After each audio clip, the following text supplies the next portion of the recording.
मुझे पता है ज़्यादा सच जानकर भी तुम मरने लगोगे, लेकिन ऐसी ज़िंदगी का क्या मतलब जिसको सच का पता ही नहीं चला।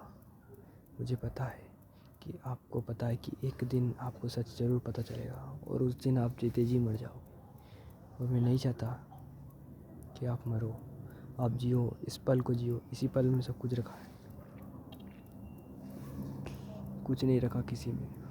अपने आप को जानो, क्या है ये मन, क्या है वहम, क्यों है, तुम क्यों इसे भगाना, डर को मिटाना चाहते हो। डर तुम्हारा ही अंग है, स्वीकार करो उसे।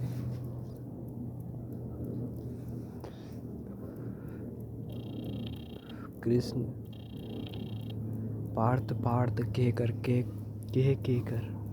तुम्हें कितना समझाने की कोशिश करी, लेकिन इन पापियों, जिसमें पापी नहीं गंभीर धार्मिक, ओशो ने कहा था गंभीर धार्मिक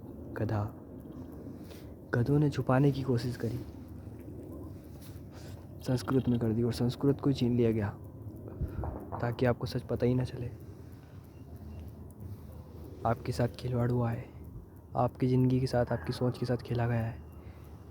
तुम क्यों नहीं किसी चीज़ को जानने की कोशिश करते, उसकी जड़, उसके तहत तक पहुंचना क्यों नहीं चाहते तुम?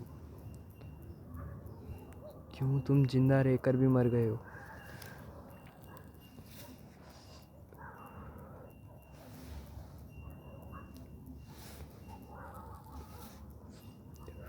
मैं एक डार्क हूँ,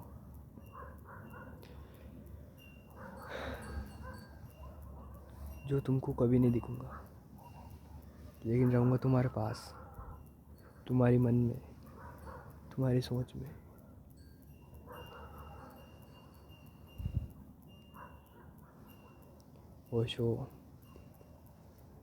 ओशो एक बहुत बहुत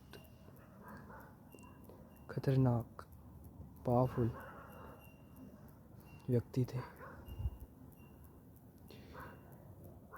आप उन्हें क्यों नहीं सुनना चाहते? आपको डराया गया है और आपको पता है वो किस लिए डराया गया है। मुझे पता है उनको सुनने से दिमाग का भोसड़ा माँ बेनेक हो जाती है, क्योंकि तुमको सच पता चलने लगता है, लेकिन तुम जीना सीख जाओगे। मैं नहीं चाहता था कि तुम सुनो या जानो, लेकिन धर्म के अलावा भी बहुत सारी चीज़ें तुम्हें सीखने को। तुम 50, 60, 80 साल के हो, क्या ही फ़र्क पड़ता है। आप बच्चे थे जब भी मर सकते थे, जब भी आप ख़त्म हो सकते थे, और अभी भी आप ख़त्म हो सकते हो। क्यों आप सोचते हो कि पहला सीखना चाहिए था? अभी भी सीख सकते हो। अगर बचपन में मर जाते तो और अभी मर जाते थे तो क्या ही फ़र्क है दोनों में। सीखने की कोई उम्र नहीं होती।